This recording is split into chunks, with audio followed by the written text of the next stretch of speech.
I've been a social activist all of my adult life, and at some point I realized that until the basic underlying structures that serve our daily life change, then as a social activist, all I'd be doing is putting out brush fires here and there. I've always wanted to change the world. I thought that would be as a lawyer, because lawyers had played such a prominent role in the ending of the Vietnam War. I became a businessman. In my world of being a social justice lawyer, being a businessman was pretty much like being the devil. So to use business as a vehicle for social change was about as radical a thing as I could do.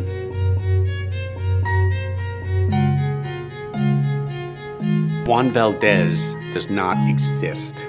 Juan Valdez is a caricature made up by the Columbia Coffee Federation with some Madison Avenue people to make people feel that coffee comes from healthy, happy, strapping, strong, mustachioed Latin males. Nobody who puts anything on a coffee label really wants you to know what's going on behind it.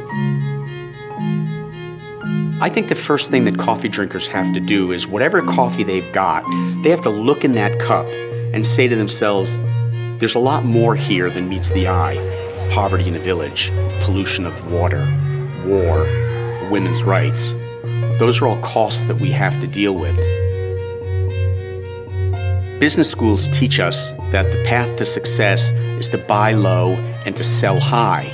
But to be involved in social justice in coffee means we need to buy high, which means we need to pay the highest prices possible. And at the other end, we want to sell as low as we can so that more consumers can participate in what we consider a socially just trade system.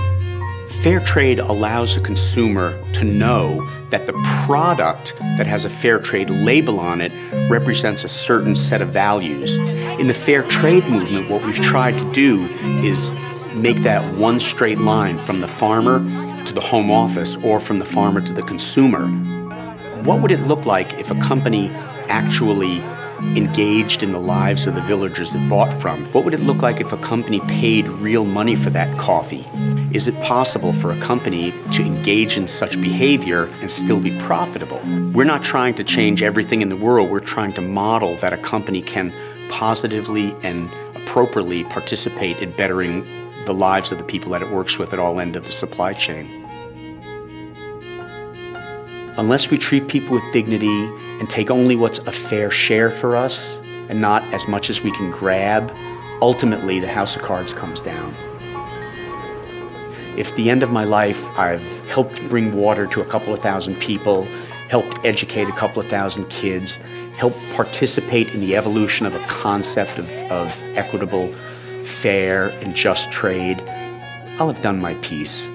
As the Indonesians say, add your light to the sum of lights.